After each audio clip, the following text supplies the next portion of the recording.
You have the right to remain silent. Anything you say can and will be used against you in a court of law. You have a right to an attorney prior to or during any question. If you can't afford one, the court will appoint one for you. Do you understand your rights? When the wolf is at your door, your running's over, that's for sure. He already knows all about you. Cut you down, no matter by you. Now you better walk the line. Real life, real crime.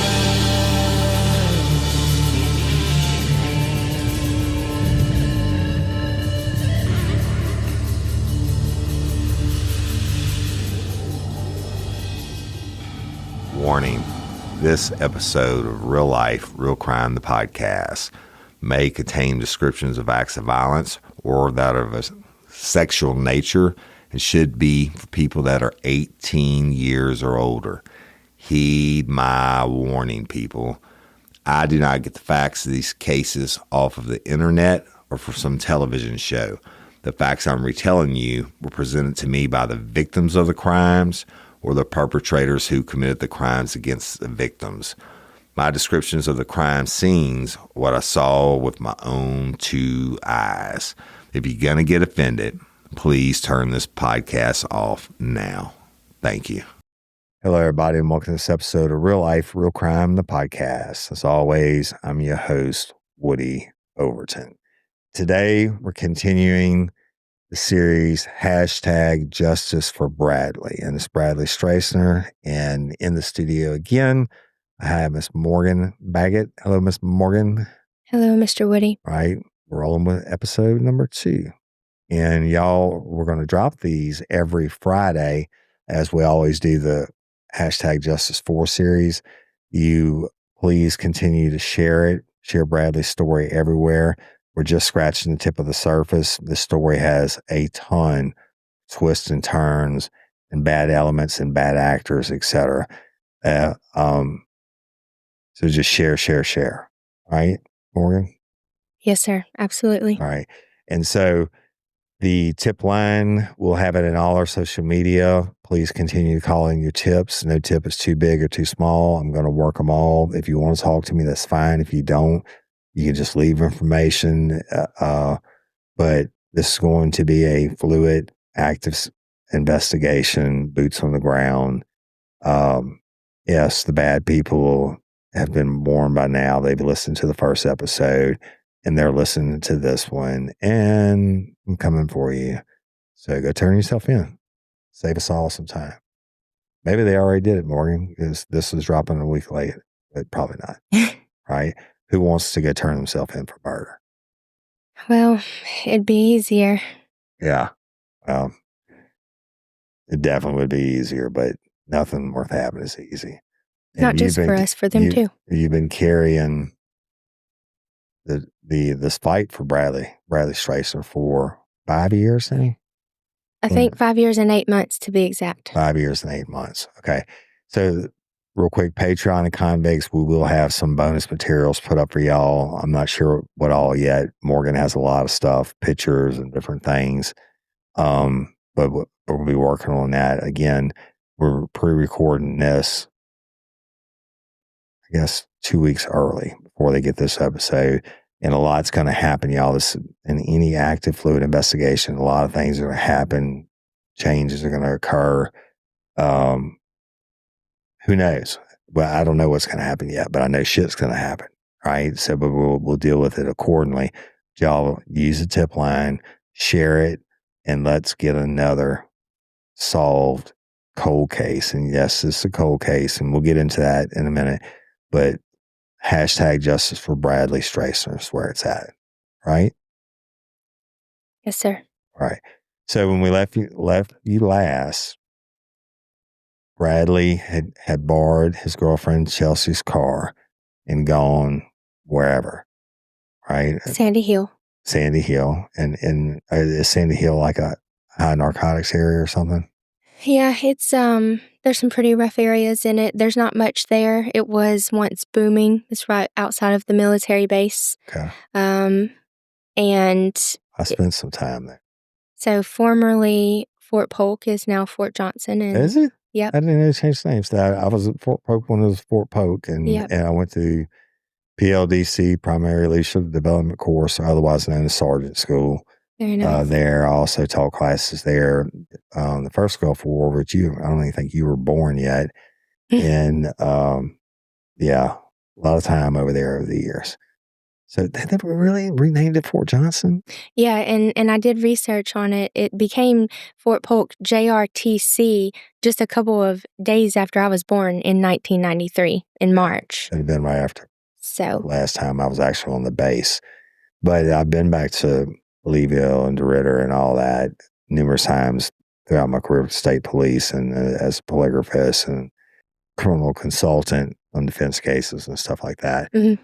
So, y'all, we're going back to Vernon Parish. Bradley is missing, but not totally unusual for Bradley. As we told you, Bradley battled drug addiction, but he was a good dude who went down the wormhole narcotics and ultimately lost his wife, and son didn't lose him. They always had love for him, but you had to make tough decisions, and told about it in the last episode, the last time that you saw him. And then, but you also told about when you got the phone call and they're like, Bradley's missing. And you're like, typical, right? And his family was like, typical. And then the car, when Chelsea calls, Bradley doesn't have a cell phone, and the two people he was with, I guess, said, oh, he's going to bring it back, but they report it stolen. So now sheriff's office shows up, car stolen.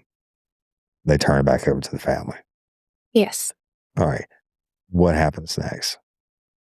So that's just one day. Keys were on the seat, no damage to the car. Yeah. And actually Unlocked. where the car was parked, and correct me if I'm wrong, it's not that far from where Chelsea lived, right? Well, it's not too far from where Chelsea lives. It's maybe 20 miles, but it's No, and I could boom this out, but I thought the car was found not that far from wherever residence it was. Correct, but that was not Chelsea's house. Whose house was it? Tell me about that. Okay, Jason and Danielle. Chelsea was calling Jason and Danielle's phone. That's two of the individuals. That were with him, that were relaying the message that he's going to bring it home? Yes, correct. Okay. Yeah. So it's safe to use her name. It's public record. Yes. All right. Yes. So when Chelsea is calling like, hey, I need my car back. I got to get my kid. It's my grandma's car. She's going to bust my ass. They're like acting like they're talking to him. Yeah, we'll tell him. We'll let him know. He said he's coming back. They weren't saying he was there in the room with him.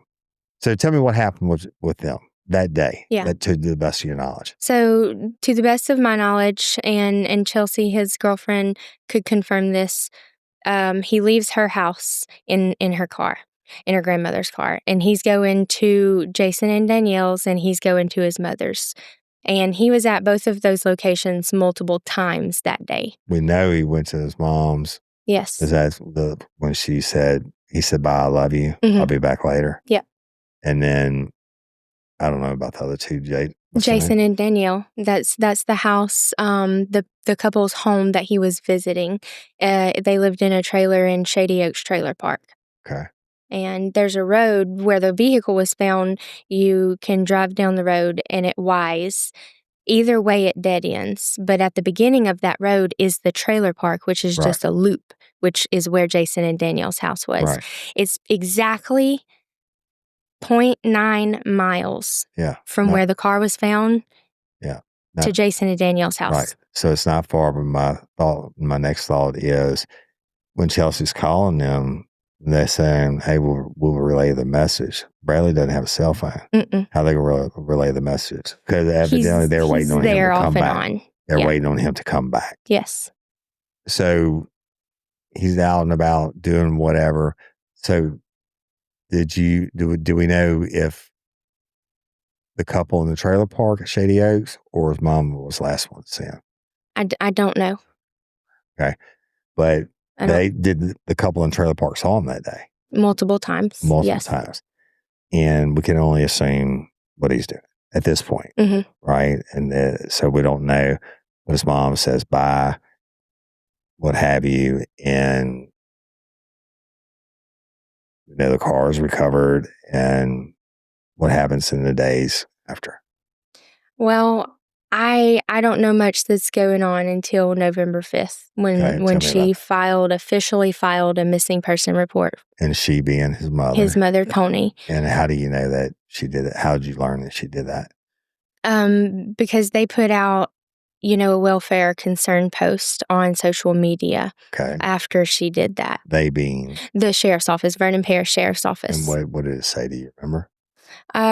Just something to the effects of, if you've seen or heard from Bradley, please tell him get in touch with somebody, and we just want to confirm his whereabouts, his Right. safety. And by this time, he's been gone for 6 days. Yes. Nobody's seen him. No.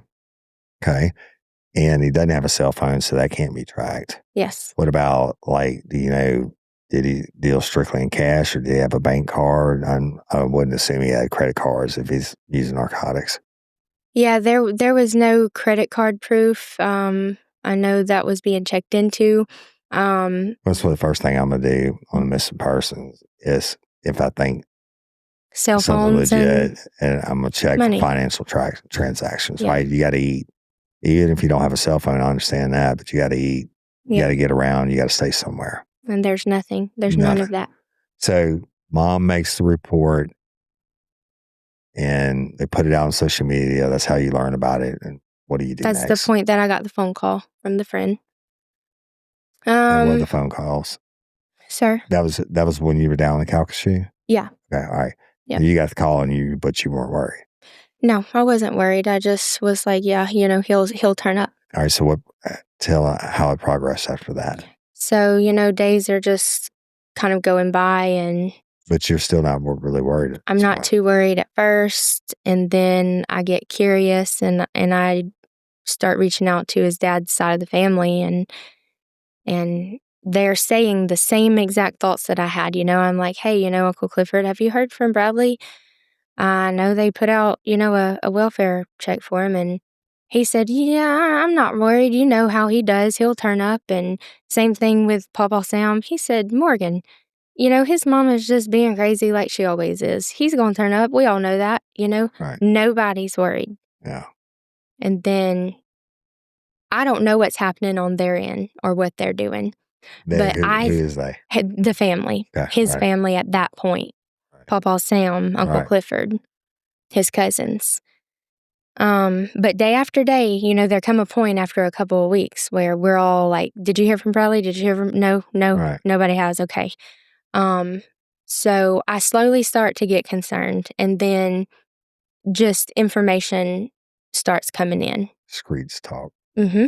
To me, people are messaging me, and they're like, I seen Bradley walking up Highway 10 in Sandy Hill, and he didn't look like he was doing really well. Or I seen him at the gas station, and he just looks bad. And So this is after he's been reported yeah, missing. Now, it's been my experience in these cases, once you run that stuff on social media, you get a lot of fake sightings. rumors. People like, I saw go flying. him in the grocery store. I saw him this, saw him that. And I have to chase down every one of these, and they Yeah. always end up, not always, but 9 times out of 10, they end up being proven false. There The was so person much got it of that. wrong. And so what I'm asking you is this: all these texts that you're getting, people are saying this and they're saying that. Was any of that ever validated that he was still alive after that date? No, it was never confirmed. Right. So, but people, the rumor mill, not small parish, but rural areas, small population wise, people are going to talk. Sometimes they have nothing better to do but gossip, and they're hitting you up, and but nobody Actually saw him. it. Right. No. So what happens? I start really looking into things because I am getting worried. So when you say looking into them, what do you do? I'm going to Sandy Hill, Right. and that's not very far from my house. I'm 7.5 months pregnant. Oh, Lord. I'm in another relationship, and 7.5 months pregnant, and I'm going to Sandy Hill, and I've got flyers, and I'm knocking on doors, and I'm talking to people, and I'm stomping through the woods, and whatever one person says, I follow up on what they say, and I go to the next place, and I follow up on what they say, and I go to the next place, and it's just... That's called an investigation. It was so tiring, and that was only the beginning of it. I just never dreamed I'd still be doing this here today, So I gather my friend up. She's like, listen, you're not doing this by yourself, first of all. Big mama, like I'm big out there pregnant. And she's like, some of these people are sketchy. So I hear that one dude saw him at his mom's house and we need to go talk to him. I'm knocking on the door. I went to high school with him, and I'm knocking, and somebody, his mother, comes to the door, and I say, hey, can I talk to such and such? And, well, why? The police already talked to him. He's not going to talk to you. And then some other guy that's supposedly his stepdad comes out. They talked to him about Bradley?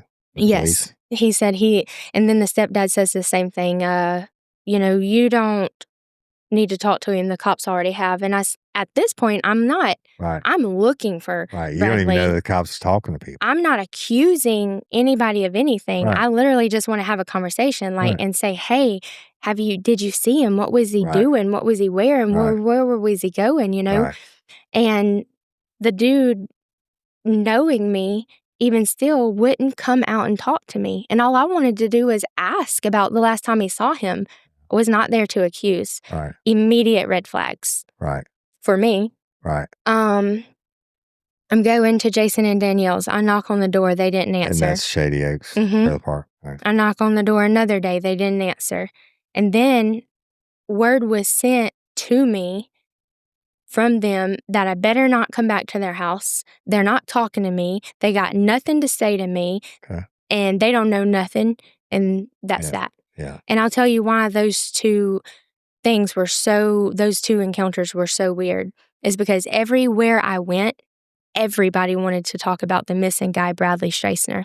They wanted to ask questions. They wanted to tell me things. Yeah. Everybody wanted to talk about him except a handful of people. All right. Now I'm about to rain check you from a opposite direction. Okay. It's just because, remember, I told you, I don't think I said this in the last episode. In this case, everybody's a suspect except for me and you. All right.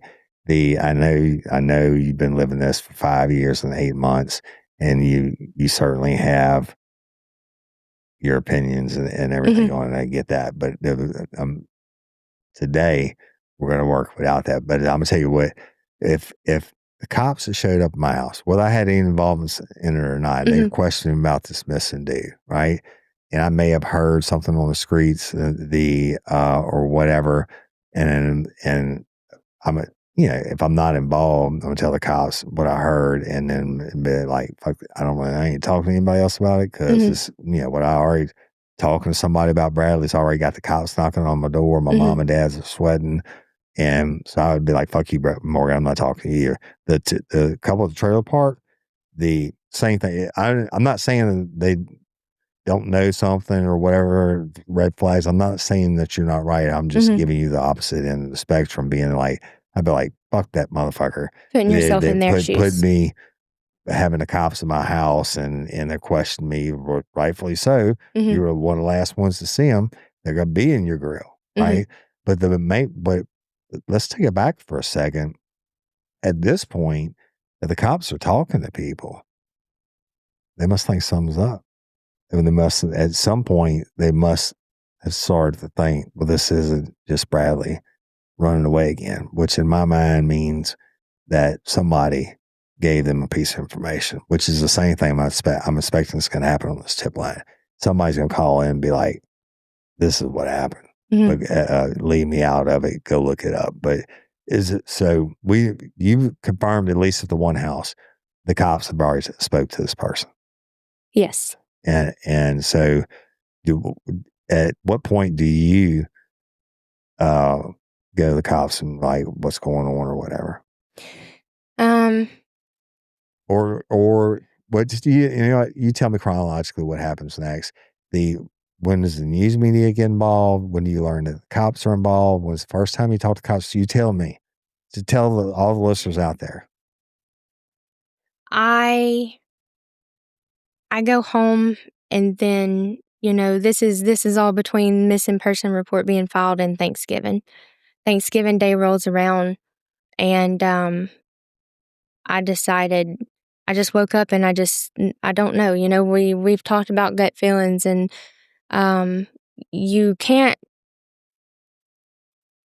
you need cold hard proof, but sometimes you also just can't ignore your gut. Absolutely. And not. I said, hey, every case I've ever saw is because of that one with my gut. Yeah. Right. I said to myself when I woke up that Thanksgiving Day, I had to realize that something was telling me Bradley's not coming back this time. Mm-hmm. And I didn't know what to do from there. I told my mom that. We had dinner, family left, we cleaned up. And I said, Mom, I'm going to go. Can you please watch Oliver? I'm just going to go. She said, where are you going? What are you doing? I said, I don't know. I'm just going. She said, what's the matter? I said, Mama, I don't think Bradley's coming back this time. And I just watched, just relief flood over her, just for her to hear me say that, because she had been feeling the same thing. Yeah, she didn't want to. And she didn't want to tell shade me. on you. Yeah, I get that. And she said, Morgan, I'm glad you finally said that, because I've really been thinking the same thing too. Not this time. This time is different. And so I left. I knew where I was going. I drove up into Shady Oaks Trailer Park. So this is Thanksgiving Day. There's not a lot of traffic on the road. Yeah. And there's two people at the first trailer I passed. And I pulled up, and they come out from under the hood of a car. I roll my window down. They walk up to my van. And I said, hey, I'm Morgan. And I said, my ex-husband, I guess, has been missing, and this was one of the last places he was seen. And do y'all know him? His name is, I have his picture on my phone. I'm holding my phone in their face. His name's Bradley. Have y'all seen him? It was a man and a woman. And they said, yeah, we know who Bradley is. In this part, I'll never forget this part ever. It's one of the first things that I'll never forget throughout this whole thing that I've been through. They pointed at the trailer behind them, and they said, if you want to know what happened to Bradley. They didn't say if you want to know where Bradley is, if you want to talk to them about where he might be. If you want to know what happened to Bradley, you need to talk to those people in that trailer right there. And that was that? And that was at Jason and Danielle's house. Okay. Wow. And it concurred with all the other things that I had been hearing. So at that point, I decided, I hadn't called the sheriff's department up until this point, but that following week, I get involved. All right. Tell me all about that. I call them, and at first I'm talking to Detective Sly. And I know that Detective Sly, he and Bradley knew each other very well. Totally aside from the small town stuff. You talked to him on the phone? Yes. Yeah. Yes. And he says, yeah, we're working on it, and we're going to be looking at them. So you told him what the couple said. Yep. Man, that's a natural hearing. conclusion. That and then plus they told you themselves, stay away from our trailer, blah blah blah. Yeah. And the couple says, what happened? You want to know what happened to Bradley? Asked them. So I get it. And if I was working Bradley's case back then, the last people that's who you start with. Yeah. The last people who saw him, then the people that are closest. Yeah. So you're talking to the detective. Yeah. And he knows Bradley. Yeah. He says, we're looking into things, and I asked them very specifically, because there was one time that Bradley didn't want to be in trouble. He was in trouble, and he did leave. Mm-hmm. He came back and he got caught, but always do. Always come back. And so I was thinking, is he in trouble? So I asked them, does he have Are y'all Worse. looking for him? Like, were y'all looking for him? Is he in trouble? Did he do something? Does he have a warrant? And they told me time and time again, not just that one time, there's no warrants. We are not looking for him. He has no reason to run off. They Right. said those things to me. Right. And so time rocks on and I call again, maybe just a couple of weeks. I call again, and from out of the blue, Detective Sly is no longer working for them. He's jumped ship to Beauregard Parish. New lead detective on the case, David Vance. Detective Vance is who I now speak with. All right. And how does that go? And he tells me that they've reached out to Jason and Danielle and that they gave them an opportunity to come in. And they did. And he said, we're going to wait and see if they come in. So I don't hear anything. I call again into the following week. And I said, hey, what's going on? Well, they never come in to talk to us, so we served a search warrant. And kicked their door in. You heard feet hit the ground. And we took them in for questioning. They lawyered up. And we can't question them anymore. They said that Bradley was at their house and he was acting crazy and they didn't know where he went after he left there. And this is all stuff that Detective Vance is telling me. And he says they each took a polygraph test, and I can't remember which is which. One was inconclusive, one failed. Inconclusive is really a failure. Yeah, my thoughts too. But it's I'm 25 years on polygraph, and so many points to the positive side you pass it, so many points to the negative side you fail it, that there's not enough data to score. Generally, it's because the person is taking. I'm not saying that they did, but I'm just saying because I don't know. But generally, the person is using some type of countermeasures and then jacks up the scoring. He told me some kind of is a deliberate attempt on the part of the examinee to do something to alter the outcome of the test.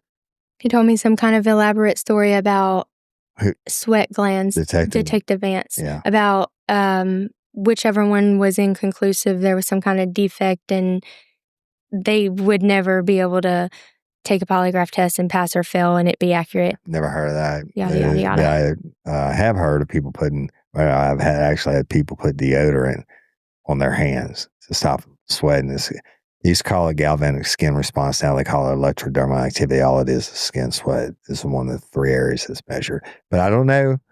What's the name? Jason and what? Danielle? Jason and Danielle. For the record, I don't know them, don't know anything about it, and I'm certainly not accusing them of anything. I'm simply sitting here talking to Miss Morgan about the story. So Detective Vance. Now, you can't just go get a fucking search warrant for no reason. All right, search warrants, you have to go before a judge. You have to write it out, and I've written 1,000 of them. I need to search this residence, such and such, 103 Magnolia Drive. Residents are Bob and Sue. I have reason to believe they have X amount of narcotics in the residence. Or let's say it's Bradley's case. I have reason to believe, due to the statements given by other reliable sources, that Bradley Stracener was last seen at this residence and blah, blah, blah, blah, blah. You got to put a lot of shit in there and you got to go before a judge. And the judge reads it and the judge has to sign it. You can't just get a fucking search warrant. You can't just write up your own search warrant and go do it. A judge has to sign it. When you serve the search warrant, when you take the door, you serve the search warrant, you can bring them in for questioning. If you don't have anything to charge them with, then you got to let them go. But maybe they got a warrant for something else that you can bring them in and book them on. But when you serve the search warrant, they actually search it, they say they're going to be searching for blood, evidence, or traces, whatever it may be. They serve it. They have to do what they call a search warrant return. They have to take everything they took from the trailer, even if it's just the people they took out of the trailer. They have to take that and file that back with the court. You don't know anything about that? I don't know. Yeah. I don't know what transpired other than what Vance told me. All right. So Vance tells you they take the door, they get them, they bring them in. They said, Bradley was there. He's acting crazy, and he left. Yeah. Right, and they lawyered up. Now, they didn't lawyer up evidently right away because they both took polygraphs. I'm sure they lawyered up, and after they took the polygraph and they were told deception indicated, which means they failed and inconclusive. I don't know what this hand thing is. I've never heard of that. The whatever. Do you know if it was obviously there's voice stress tests, which are illegal in like half the states because they're proving you have a better chance of flipping a coin and getting it correct and using that basically as an interrogation tool. And then there's true polygraph, which records your physiological tracings in 3 areas. And it sounds like it was a true polygraph because he's talking about skin sweat and the voice stress doesn't measure that. Do you know who gave the test? No idea. I would bet money, and I may be wrong, but I would bet money Vernon Parish does not have their own polygraphist. I was the first polygraphist ever to be licensed in Livingston Parish. And then, of course, when I was with the state police, I would go out and help other agencies on criminal cases, and a lot of times that I would have to polygraph people and stuff.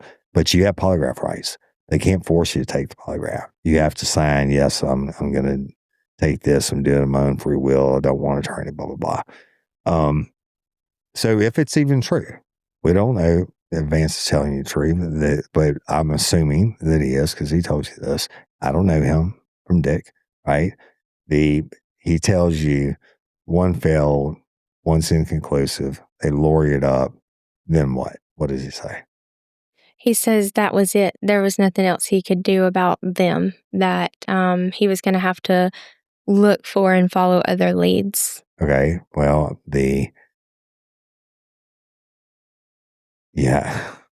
as an investigator, you have to look for, and I wouldn't, okay. He's telling you he's got one that failed, one that's inconclusive. They lawyer it up. Okay. Now, looking for other leads, you're always going to work any other lead that comes in. Okay.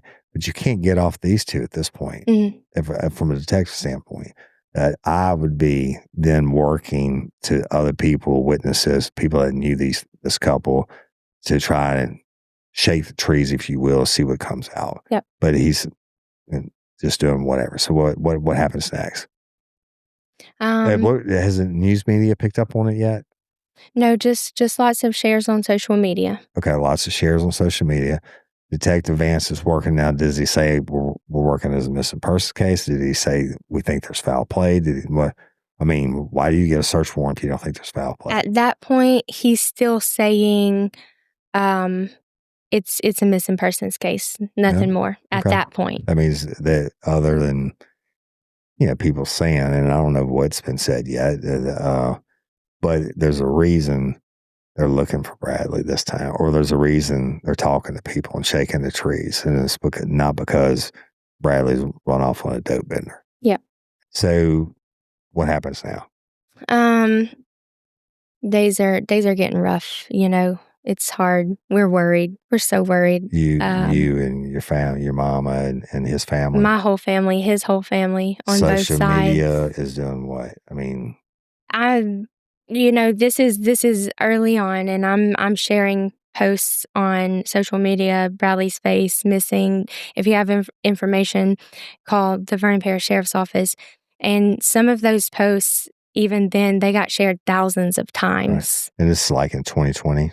Yes. Right. Yep. And what happens?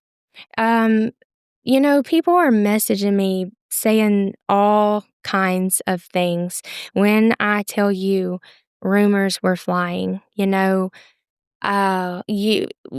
it, I heard it. They found a body and it's Bradley. They found a head.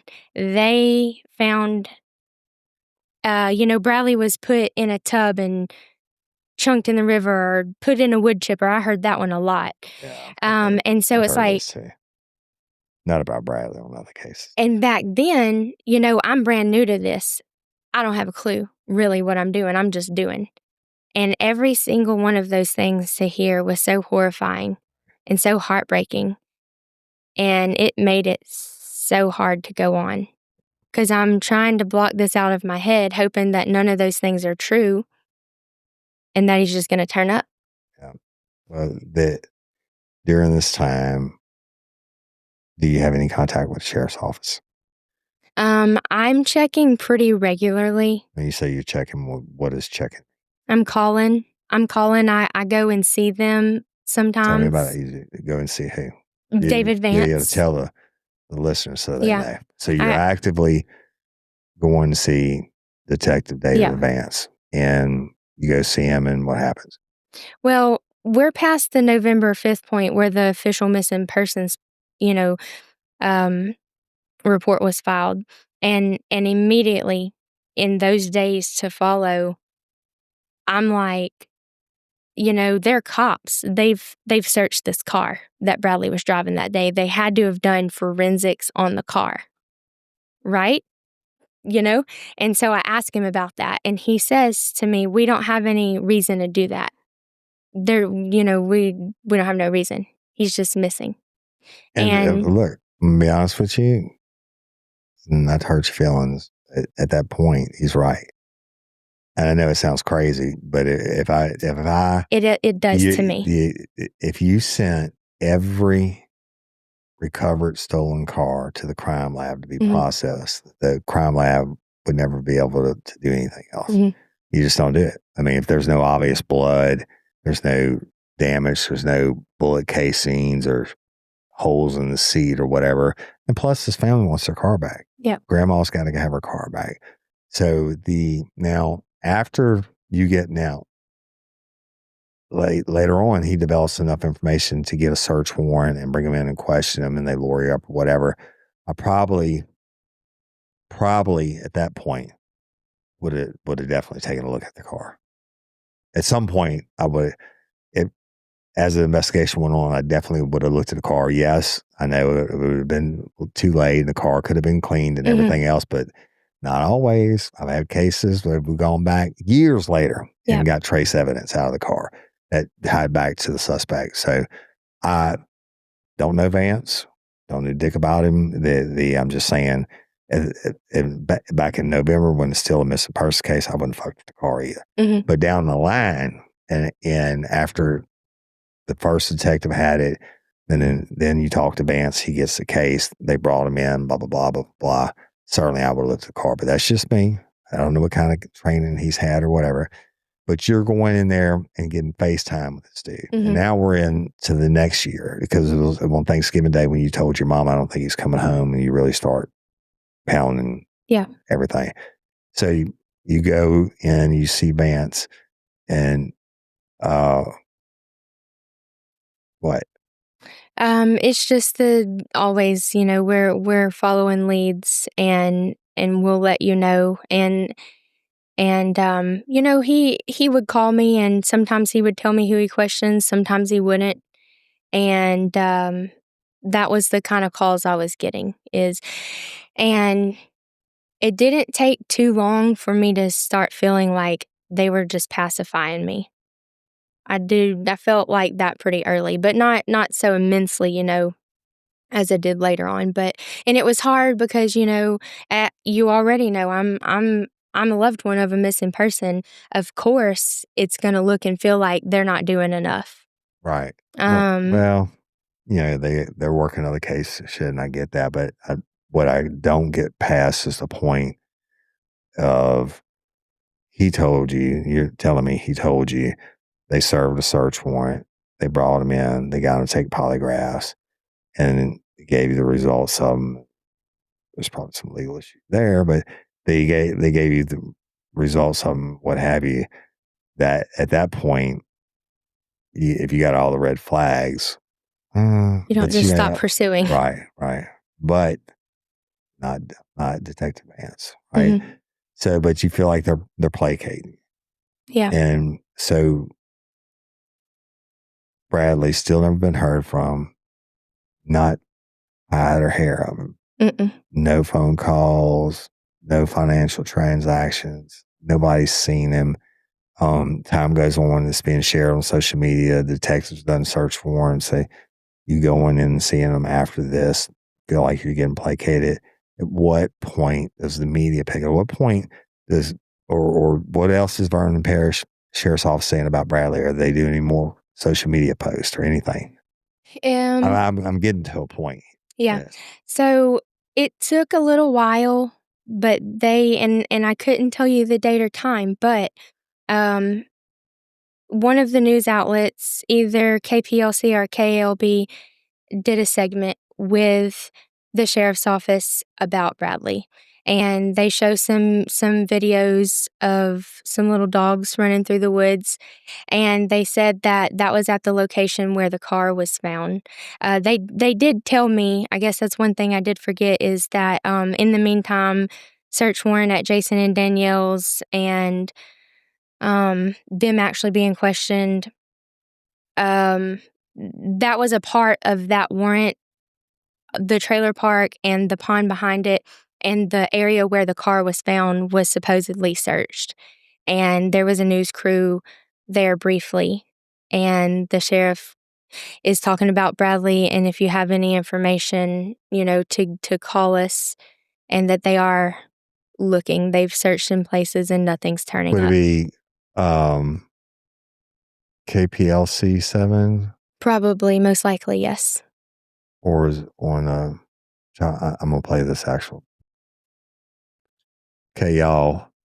I'm going to play for you the very first news media coverage by KPLC, Channel 7, and listen to it now. What happened to Bradley Stracener? That's what the Leesville man's family and law enforcement are questioning several years after his disappearance. Thanks for joining us tonight. I'm Jade Morrow. Tonight, his family says they will never stop searching for answers. God gave him to me, and I'm going to get answers before I leave this. Days turned into weeks. Weeks turned into years. Not a rock goes unturned or lead go unfollowed in the search for Bradley Stracener. He said, "Bye, Mom, I love you. I'll see you in a while." And he drove off, and I never in a million years thought that was it. October 30th will mark the 3rd anniversary of his disappearance.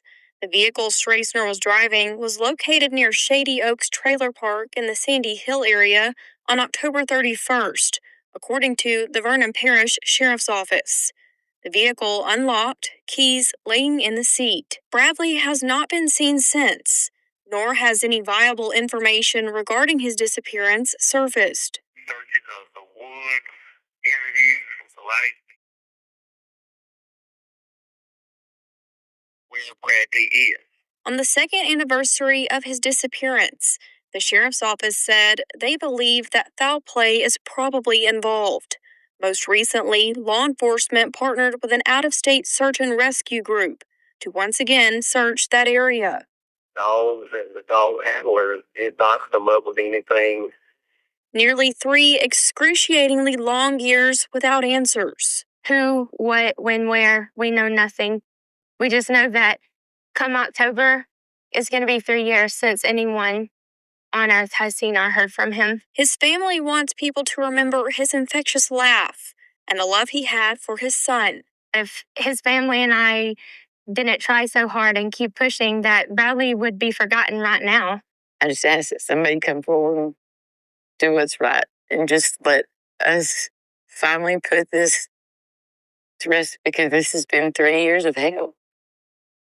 Anyone with information, no matter how significant, is asked to contact the Vernon Parish Sheriff's Office.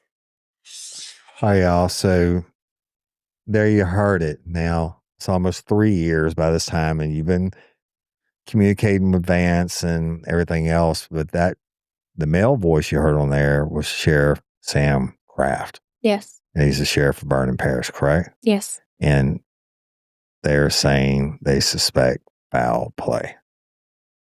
Right? Yep. I didn't make that shit up. Nope. It's on the 3 news. years in, yes, that's what they said. But they said 2 years in, they suspected foul play. This article is finally coming out, and it's been almost 3 years. Mm-hmm. So at 2 years in, they had enough evidence to get the cadaver dogs and the search areas and everything else. And then 2 years in, they're saying the sheriff's office is told the news media, KPLC 7, we suspect foul play.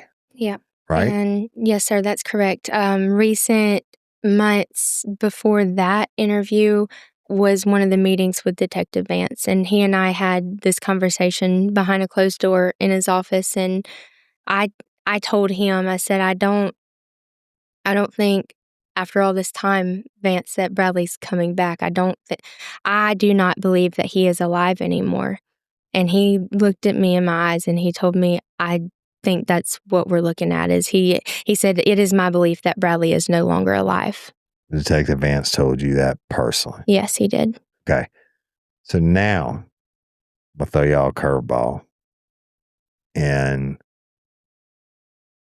I'm still trying to work out how to tell the story. And you know it so well because you've lived it. And I'm Johnny come lately. But at some point, and we're going to get into it on the next episode, but at some point,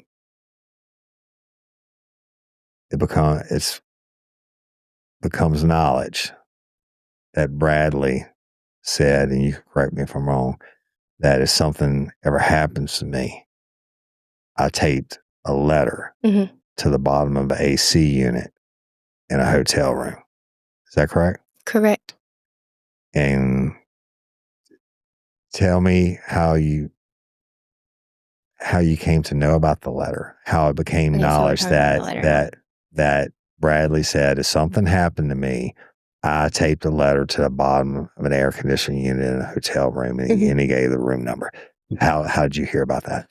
Well, there was a letter that came about just from out of nowhere. And, as we already know, I had no contact with Bradley. And so I'm getting all the information from girlfriend, mother, uncle, cousin. And at some point in time, a letter comes out. I get picture copies, photographs of the letter. Right. 1000% Bradley's handwriting. Right. Now, in this letter, I've seen it. It's very distinct handwriting. It's yes, bad like mine. Yes. So this letter comes out, right? And you said Detective Vance showed it to you? No, I got pictures of it from somebody else. Yeah, from somebody else. But correct me if I'm wrong, and then we'll get into it in the next episode. But this letter, it comes to be known that this letter,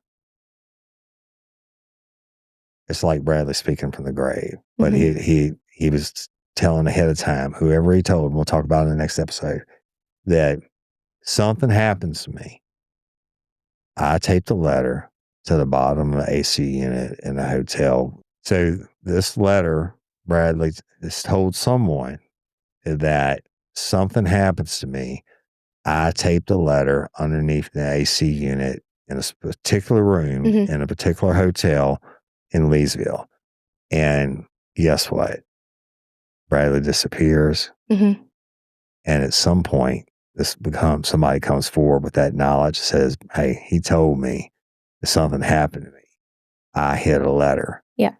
And it'll explain what happened to me. Exactly. Right? Yes. And we know for a fact that he hid that letter, and it was retrieved from the spot and the hotel room that he said it would be at. And this is after people hadn't seen him for forever. Yeah, it's months at this point. For months and months.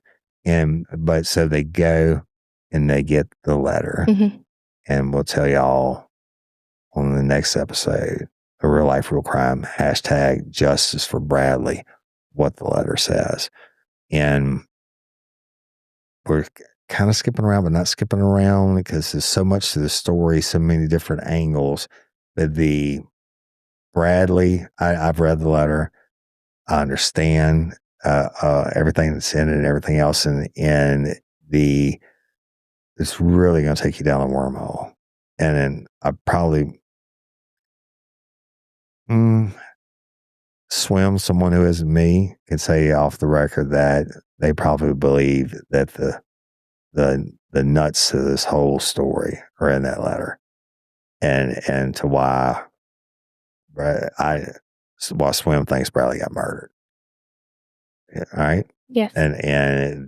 But you have to continue to use the tip line. Call in your tips, call them in, and we're coming, and we're already doing it, but we're coming, and you give the right tip. Look, one case, I drove through the middle of the night. Tip came in late at night, drove through the middle of the night and got a recording that was played in the guy's murder trial. That it's no, that tip line's 24/7. You leave a voicemail, whatever, remain anonymous. I don't have to say who told me what. I don't have to. I'm not law enforcement. I don't have to play by the cops' rules. And a lot of times people tell me shit they won't tell cops now, right? And so do it. You look, what if Bradley was your husband? What if Bradley was the father of your child? What if Bradley was your son? What if Bradley was your brother? What if Bradley was your best friend? Bradley didn't deserve to be murdered. Just didn't. Nobody deserves to be murdered. You are listening now because the word's already been out. This is the second week since we announced we're on the case. I know it's spreading like wildfire. It's done it in every case that we've done. Spreading like wildfire. I'm sure the tip line's going to be burning up by now. Call it. If you would talk to Morgan Baggett when she's 7.5 months pregnant, knocking on your door and just trying to find out what I call some juice, right? She's trying to find Bradley, hoping he's still alive. Talk to this old homicide detective, all right? Give me information. You can remain anonymous. Help me build this case. Help me.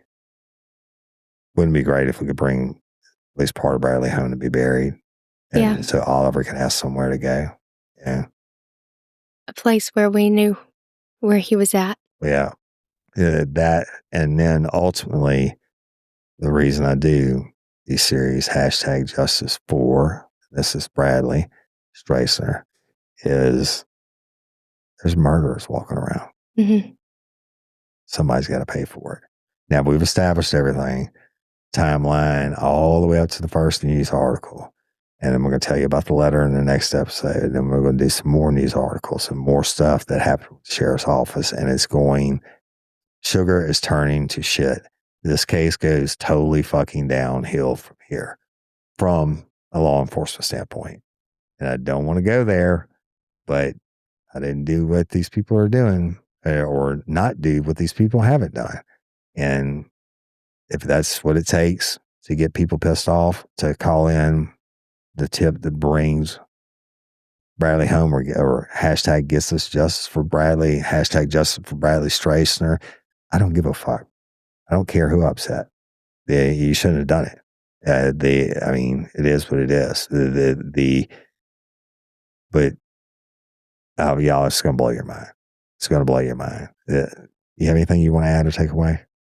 I know you got a million things you want to say, but yeah, my brain is smoking right now for sure, just listening to you. And that's why I told you that, y'all, you might get a kick out of this. She drove so far, bless her heart, all the way across the state to be here for me today. And she's been waiting to tell the story so many years. And she's done it. You've done a phenomenal job in carrying the torch for Bradley, and you're doing it ultimately for Oliver, right? And I get that, but I think at this point, you've done enough, and you're still doing it, right? Being here, I mean, shit, I made that drive too many times. You're still doing it, but at this point, with your help, we're going to do it. We'll do it together. And at this point, you need to remember there are murderers out there, and they don't want to go to jail. They don't want to go to prison. Not jail, prison. Jail or hell for me, where they go, I don't care. But they go on one of them. So you need to stay safe. But what I was telling y'all, I don't know. Morgan's kind of a force. When you get to know her, she's a force of nature, if you will. And I'm saying that, I'm smiling. It's a good thing. That's the reason you've been carrying us all these years, 5 years, 8 months. Morgan's a bit of a force, but I'm like, you can only do so many episodes in a day for a couple of reasons. One, I believe that I start to lose my mental focus, not focus, but sharpness and the things that, and the ways that I want the story to go, what I want the listeners to hear. Mainly, right now, all we're doing is the first episode, we put the human face on Bradley. The second episode, we're putting the human face on you and the family's pain. And we're not even paying at this point what you've done. Mm-hmm. And then we put the human face on the sheriff's office and then news media telling a story, right? And it starts after so many hours in a row, you start to, and when you can hit it fresh again, and I think you're beginning to feel a little bit of that now, and that's okay. I mean, it's a lot. You've been fighting this 5 years and 8 months, and look, every time you look at Oliver, I'm sure you think of Bradley. Yeah, he's his twin, and that's tough shit. So I applaud you for keeping it up. We're just getting started, all right? In lifers, y'all give Morgan, I know you're going to do it anyway. You're going to have to become a member of the crew page and the Real Life Real Crime community out, because they're going to be posting about it there all the time. And just, they're going to be like, Morgan, hold your head up. Morgan, keep fighting. I know it with the lifers, dude. When they take you in, you're like family. And so just, and also the reason we're going to quit getting so far ahead is because I don't know if this is going to take that long to solve. I can't say that. I mean, it might take another 5 years, 8 months, but it might take 5 hours after the first episode. I don't know. But God knows. It feels good to hear you say that. God I literally knows. just kind of took a I can tell you breath. the difference is you're not alone anymore. Now you got neighbors who know who Bradley Stracener was. And then total human being. They know about the addiction, the good, bad, and indifferent. But now this stuff has been happening. And it's 3 years.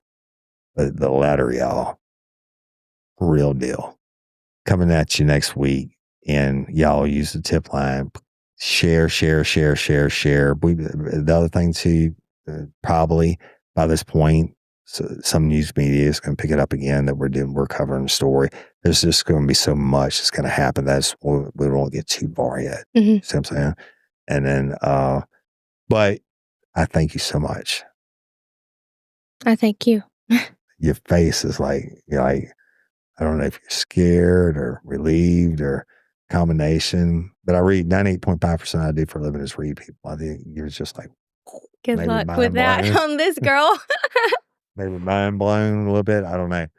But we're family now. I'm thinking about all the things I didn't say and all the things I want to say. Yeah, everything you said was raw and unscripted. Yeah. And it's totally fine. That's another reason why I usually stop after this many episodes is because I have OCD. My brain will never stop spinning. But mine's not washing my hands 20 times a day. Mine is, I can't stop thinking about whatever it is I'm thinking about. And that, in cases like Bradley's, that's bad for the bad guys. Yeah. Because it'll be 3 o'clock in the morning. Yeah. And it's going to come to me. Boom, a new thought, a new angle, a new way to look at something, a new thing I haven't thought about. And that's going to be the downfall. Right. Well, what's held me back so much is being a single mom mostly. Oh, yeah, shit, you got to live. You got to take care of Oliver. Bradley would want you to do that. That's exactly right. And look, y'all, when I tell you everything that Morgan has done in this case, and then you're going to get so mad. But she's done everything way beyond, and that's got to be for another episode. But it's way beyond. I've just reached out to me so many times. I love my kids, and my kids are a fact of my life. But I've said if I didn't have kids, I would have already solved this case. Yeah. Well, you got kids, and I know you're a good mama, and you're gonna go home and be a good mama to them now. All right. And I'm Woody Overton, your host of Real Life Real Crime, the podcast. And until next time or ever, don't let me catch you down on murder by peace.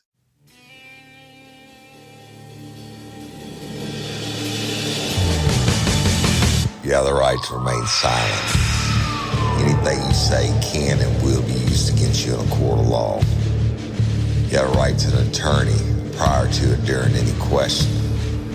If you can't afford one, the court will appoint one for you. Do you understand your rights?